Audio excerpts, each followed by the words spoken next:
بلکہ ایک دن میں ہزاروں بار جھپکتے ہیں کھولتے ہیں، احساس نہیں ہے اس نعمت کا۔ اگر یہ بند ہونا ختم ہو جائے یا بند ہو گئی کھل نہ سکے تو کیا کر لے جاؤ گے؟ کچھ نہیں کر سکو گے۔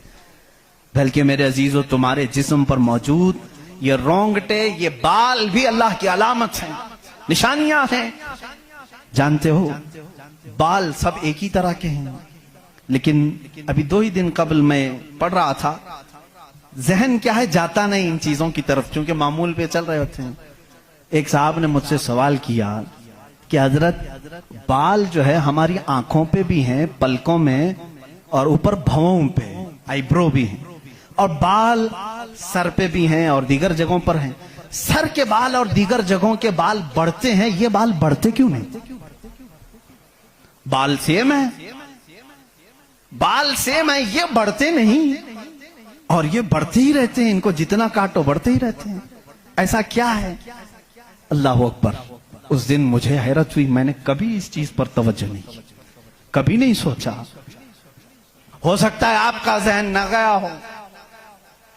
پڑھنے پر ایک محقق نے یہ بھی لکھا ہے، دیکھنے میں یہ سارے بال ایک طرح سے ہیں، ان بالوں میں ساری چیزیں ایک ہی طرح کی ہیں، دیکھنے میں یہ کالے ہیں تو وہ بھی کالے ہیں، قوت بھی ان کی سیم ہے، لیکن اللہ رب العزت نے ان بالوں میں بڑھنے کا خون رکھا ہے، ان بالوں میں بڑھنے والا خون آتا تک نہیں ہے، آتا تک نہیں۔ عزیزان گرامی، اس کی یہ نشانیاں ہیں بہت ساری، اس کی تحقیقات پھر کسی موقع پر میں عرض کروں۔ اور پیٹ کے اندر موجود چیزیں جو اپنا نظام خود بخود چلا رہی ہیں، نہیں چلا سکو گے، نہیں چلا سکو گے۔ دل جتنی مرتبہ یہ دھڑکتا ہے، اس کے اندر جو پریشر ہے، کہا گیا ہے یہ جو خون کو دبا کر کے جسم میں پھیلاتا ہے، اس کے متعلق سائنس یہ کہتا ہے اتنا پریشر ہے کہ دنیا میں کسی فوارے پہ، کسی فاؤنٹین میں اتنا پریشر نہیں ہوگا جتنا دل میں پریشر ہے، اور یہ اتنی تیزی سے ایک بار پمپ کرتا ہے کہ خون پورے جسم میں ناخن تک آ جاتا ہے۔ ایک بار کے پمپ پر ایک بار اس طرح دل نے دبایا خون کو بار تو خون ناخن تک پہنچتا ہے، اتنا پریشر اس کے اندر ہے۔ امریکہ کی ایک لیبارٹری میں ایک پاکستانی عالم دین گئے تھے، کارڈیالوجی تھے وہ ڈاکٹر، وہ ایک عالم کو لے کر کے گئے، اور کارڈیالوجی نہیں، ریڈیالوجی بھی غالباً کچھ ہے جس میں آوازیں سننے کا آلہ ہوتا ہے، ایک مشین ہوتی ہے جسم کے اندر حرکت کرنے والی ہر آواز کو اس میں سنا جا سکتا ہے۔ پلک آپ جھپکتے ہیں، آپ سانس لیتے ہیں تو اس کی آواز کیسی ہوتی ہے۔ تو انہوں نے کہا آج چلیے لیبارٹری میں آپ کو بتاتا ہوں کہ دل کی آواز، ہم تو یہاں ہاتھ رکھتے ہیں تو دھک دھک دھک کی آواز آتی ہے۔ تو انہوں نے کہا ہم آپ کو اس سے سناتے ہیں، ایئر فون لگائے گئے، بڑی بڑی مشینیں تھی، ہلکی سی بھی وہاں پر ہوا بھی آتی تو اس کی زور آواز آتی ہے۔ وہ ایک لیب ہے، یہ عالم دین کہتے ہیں میں نے سنا دل کی آواز۔ میں نے پوچھا اس ڈاکٹر سے کہ آپ کے ہاں ہر آواز کا نام لکھا گیا ہے، دل جو آواز کرتا ہے اس کا کیا نام ہے آپ کے یہاں؟ کہتے ہیں دل جو ہے لپ لپ لپ لپ یہ آواز کرتا ہے، سائنس میں یہ لکھا گیا ہے۔ وہ مسکرا ہے، کہا تھوڑی سی خطا ہو گئی، بلکہ دل کہتا ہے رب رب رب رب۔ ہر انسان کا دل جو دھڑکنے کی آواز آتی ہے مشینوں سے انہوں نے خود سنا۔ ہاں ہو سکتا ہے کچھ توتلے لوگ ہوتے ہیں را کو لا کہہ جاتے ہیں، ہو سکتا ہے تمہیں لپ لپ لپ سنائی دیا ہو، مگر میرا ایمان یہ کہتا ہے ہر دل رب رب رب ہی کہتا ہے۔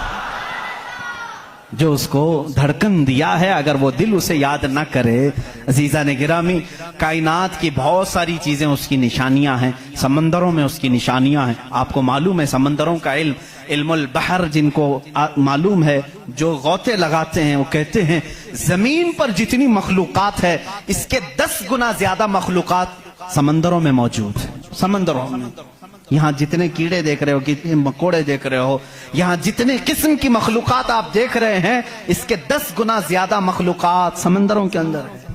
کون ہے جو ان کے رزق کا انتظام کرتا ہے؟ کون ہے ان کی پرورش پر؟ سمندروں کا علم الگ ہے۔ کہتے ہیں ہم اندر جاتے ہیں تو اس کے اندر اتنی چیزیں کہ ہر بار نئی چیزیں دکھتی ہیں.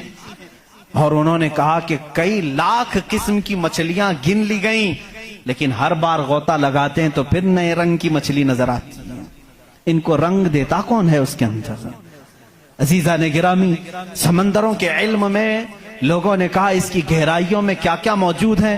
کچھ باتیں تو عقل تسلیم کرتی ہیں، جیسے آپ کو میں نے کہا سمندر میں مچھلیاں ہیں، اندر پیڑ پودے بھی ہیں، آپ سب تسلیم کریں گے ہوتے ہوں گے. مخلوقات ہیں، ہاں ہوتے ہوں گے، سب ہوتے ہوں گے. لیکن ایک قرآن کے فرامین تفاسیر میں یہ کہا گیا ہے سمندر کے اندر آگ بھی ہے. اب کہاں سے تسلیم کرو گے؟ سمندر کے اندر آگ ہے، کیسے تسلیم کرو گے؟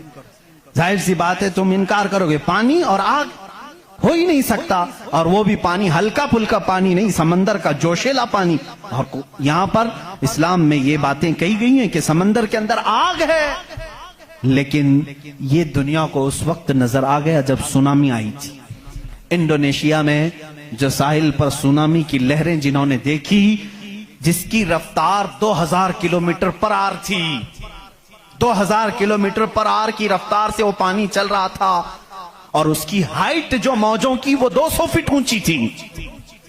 200 فٹ اونچی لہریں 1000 کلومیٹر پر آر کی رفتار سے جب جا رہی تھی تو مشاہدہ کرنے والوں نے یہ کہا جب وہ لہریں چلتی تھی تو پیچھے آگ کے شعلے نکلتے تھے، سمندر میں آگ کے شعلے نکلتے تھے.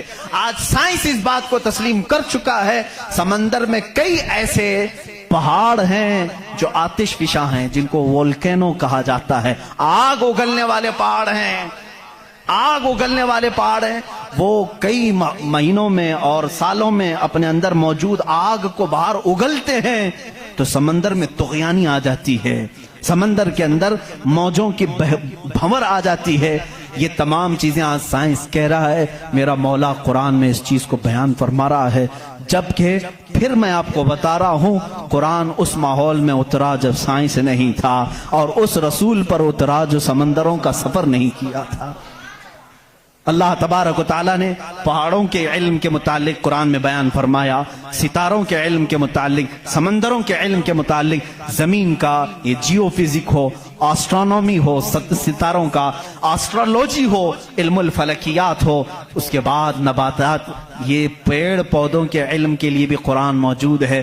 اللہ رب العزت ان کے متعلق بھی فرما رہا ہے ان کے جوڑ بنائے گئے. آج دنیا یہ کہہ رہی ہے کہ ایک پیڑ کو دوسرے پیڑ سے لگاتے ہیں تو پھل اچھے آتے ہیں، پھل اچھے آتے ہیں. یہ حدیث پاک میں ملتا ہے.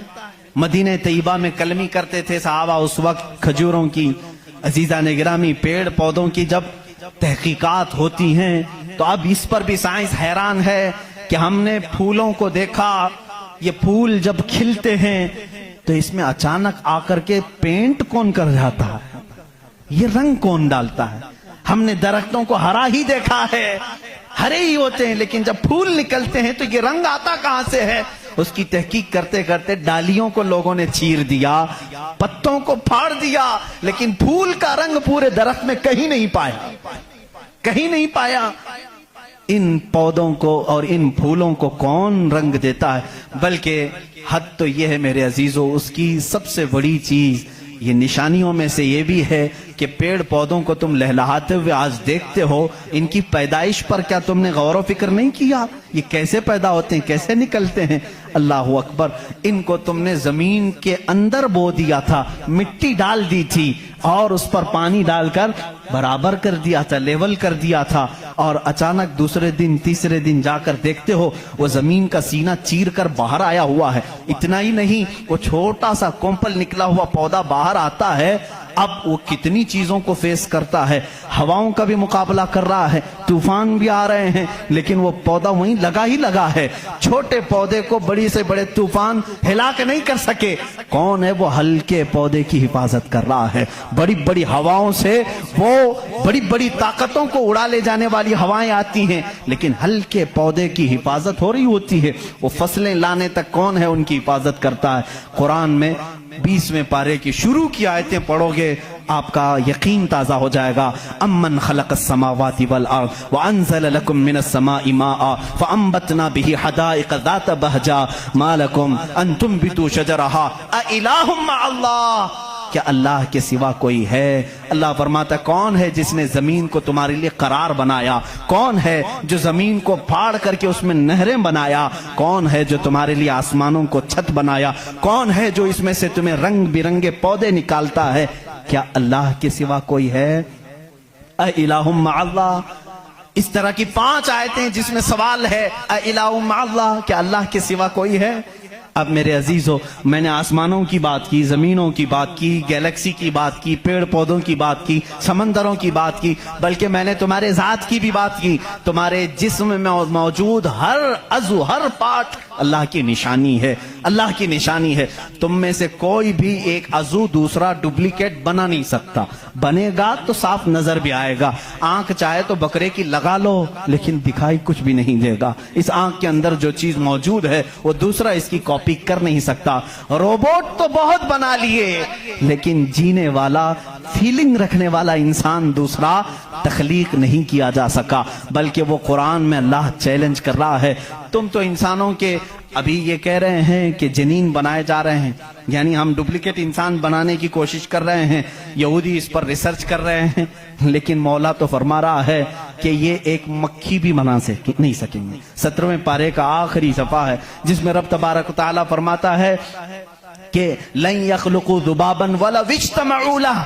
یہ سارے کے سارے مل کر کے ایک مکھی نہیں بنا سکیں گے. ضعف الطالب والمطلوب. یہ کتنے ہی کمزور قسم کے لوگ ہیں جو دوسری تخلیق کی بات کر رہے ہیں. اسی لیے میرے عزیزو، جب کوئی بنا نہیں سکتا، اسی لیے اسلام نے کہا اپنے ہاتھوں سے بھی کوئی جسم نہ بناؤ، اس لیے کہ تم خدا بننے کی کوشش کر رہے ہو. بنانا کسی کے جسم کو صرف کام ہے، اللہ کا کام ہے. اپنے ہاتھوں سے کوئی چیز تعمیر، یعنی شکل و صورت والی کوئی بھی چیز نہ بناؤ جو اللہ کی تخلیق ہے. ایسی چیزیں جس میں جان ہے، جو چلتی پھرتی ہیں، ان چیزوں کو بنانے کے لیے منع اسلام نے اسی لیے کیا کہ تم قدرت کی تشبیہ چاہتے ہو، اللہ رب العزت کی برابری کرنا چاہتے ہو. تم سے یہ ممکن بھی نہیں ہو سکے گا. دیکھتے ہو آج ہمارے ہاں ناٹک ہے، ہمارے ہاں لوگوں کا انت وشواس ہم دیکھ رہے ہیں. بے وقوفی کی حد ہو گئی، حد ہو گئی آج بھی کہ لوگ اپنے ہاتھوں سے جس کو بنائے. میں آپ کو بناؤں، خدا کون ہے؟ تمہارا یقین کیا ہونا چاہیے اور دنیا کیا چاہتی ہے؟ میں سب کو کھلے عام میسج دے رہا ہوں، سب کے لیے. کچھ لوگ یہ سمجھتے ہیں ہم کو خدا بنانا پڑے گا، پیسے لانا پڑے گا. بنا نہیں سکتے تو مارکیٹ میں جانا پڑے گا، لال پیلا کالا نیلا خدا خرید کر کے لانا پڑے گا. اور اس کے ہاتھ بھی ہوں گے، 4 ہوں گے کہ 5 ہوں گے کہ 6 ہوں گے، ایسے ہاتھوں والا ہم کو لانا پڑے گا. کیسے؟ ارے وہ خدا چل کے بھی نہیں آئے گا، اس کو اٹھا کر کے لانا پڑے گا. بیٹھے گا خود نہیں، بٹھانا پڑے گا. سوئے گا خود نہیں، سلانا پڑے گا. اور اٹھے گا بھی خود نہیں، اٹھانا پڑے گا. اور اسے وہ ڈوبے گا بھی خود نہیں، ڈبانا پڑے گا. ٹوٹے گا بھی خود نہیں، توڑنا پڑے گا. کھائے گا کچھ نہیں، اسے زبردستی کھلانا پڑے گا. لوگوں کو دکھانے کے لیے. لوگوں نے اگر اپنے دماغ سے اس کو خدا سمجھا ہے تو میں کہتا ہوں مسلمان کا عقیدہ یہ ہے، میں مجبور ہوں، میں اگر نہیں سو سکتا تو وہ سلاتا ہے، میں اگر اٹھ نہیں سکتا تو وہ اٹھاتا ہے. میں خدا کو اٹھاتا نہیں، میں خدا کو بٹھاتا نہیں، بلکہ میرا عقیدہ یہ ہے خدا مجھے بٹھاتا ہے، خدا مجھے چلاتا ہے، خدا مجھے سلاتا ہے، خدا مجھے کھلاتا ہے، خدا مجھے پلاتا ہے. جب مجھے بھوک لگے تو وہ کھلاتا ہے، جب میں ننگا ہوں تو وہ پہناتا ہے، جب میری جان چلی جائے تو وہ میرا حساب کرتا ہے. ہم اس خدا کی تسلیم، اس خدا کا عقیدہ رکھتے ہیں کہ ہم محتاج ہیں، وہ مالک و مختار ہے. عقیدہ یہ ہو، عقیدہ یہ ہو اپنے ہاتھوں سے بنائی ہوئی چیز کو. ارے تمہیں تو فخر کرنا چاہیے. اے آج تو خدا بنا بیٹھا ہے، اس کو فخر سے دیکھو، کہو ارے تو کیا خدا ہے، میں ہی تو بنایا ہوں تجھے. کبھی بنانے والا یہ کہہ سکتا ہے نا، اور کوئی آ کر کے سارے لوگ عبادت کر رہے ہوں، کوئی آ کر کے سامنے کہہ دیا سارے بھکتوں کے پاس کہ تم اس کو خدا کہہ رہے ہو، میں تو لاتوں سے گوندھ کے بنایا تھا اس کو، میں تو اپنے ہاتھوں سے اس کو بنایا، تو عزت کیا رہے گی؟ اسی لیے آپ نے دیکھا اسلام کا عقیدہ وحدانیت یہ ہے، عقیدہ خدا یہ ہے کہ ہم نے آج تک کروڑوں مسجدیں ہیں، کبھی ہم نے خدا کی جسم تو دور کی بات ہے، کوئی شکل اور تصویر بھی مسجدوں میں نہیں رکھی۔ کیوں؟ اس لیے کہ اگر تصویر لگے گی کہیں خدا کی تو ہم اس کو خدا تسلیم ہی نہیں کرتے، کیونکہ خدا وہ ہے جو کسی کی آنکھ میں آ نہیں سکتا، اور اگر کسی کی آنکھ میں آ گیا تو وہ خدا ہو نہیں سکتا۔ جو آنکھ میں آ گیا وہ خدا ہو نہیں سکتا۔ صرف اور صرف دنیا میں اسلام وہ ہے جو بغیر دیکھے اس کی بارگاہ میں جھک جاتا ہے، دنیا سامنے دیکھ کر کے جھکتی ہے اور مومن بغیر دیکھے اس کے سامنے جھکتا ہے۔ یہی تمہاری سب سے بڑی صفت ہے ایمان والو، جو قرآن کہتا ہے یؤمنون بالغیب، یہ وہ بندے ہیں جو غیب پر ایمان لاتے ہیں۔ اب یہاں آخری بات میں کرنے آتا ہوں، میرا وقت طویل ہو گیا۔ اے مولا تیری نشانیاں بہت ہیں، آسمان تو نے بنایا، زمین تو نے بنایا، ستارے تیرے ہیں، سمندروں کا علم تو نے انسانوں کو دیا، سب کچھ تو نے بنایا، لیکن میرا عقیدہ، میرا وجدان یہ کہتا ہے ایک کائنات میں سب سے بڑی اگر کوئی نشانی ہے تو وہ محمد رسول اللہ کی ذات ہے۔ پھر بھی اسی لیے کہا مکہ کے وہ کفار پوری کائنات کے سب سے بڑے کافر ہیں کہ اللہ کی سب سے بڑی نشانی کو دیکھ کر کے بھی ایمان نہیں لا سکے، اس لیے کہ وہ رسول ہی بذات خود اللہ کی ایک ایسی نشانی ہے، چہرہ والضحیٰ ہے، زلفیں واللیل ہے، اور دست مبارکہ اور گلے کا نرم و نازک انداز یہ ہے کہ انسان دیکھ کر کے حیرت میں رہ جاتا تھا۔ مصطفیٰ کریم صلی اللہ علیہ وسلم کی ذات پر جب میں گفتگو کروں گا انشاءاللہ یہ بتاؤں گا میرے عزیزوں کہ کائنات میں سب سے بڑی نشانی میرے نبی کی ذات ہے، میرے آقا کی ذات ہے، اور یہ بھی آپ کو تسلیم کرنا پڑے گا آج ہم جو جھک رہے ہیں مسجدوں میں بغیر خدا کو دیکھے ہوئے، کس نے بتایا کہ خدا ہے؟ اگر وہ محمد نہ ہوتے تو ہم کو خدا کا ادراک بھی نہ ہوتا۔ اسی لیے ہم کہتے ہیں میں مانتا ہوں اے عقل والو میرا محمد خدا نہیں ہے، مگر دلوں میں یہ نقش کر لو کہ وہ خدا سے جدا نہیں ہے۔ وآخر دعوانا ان الحمد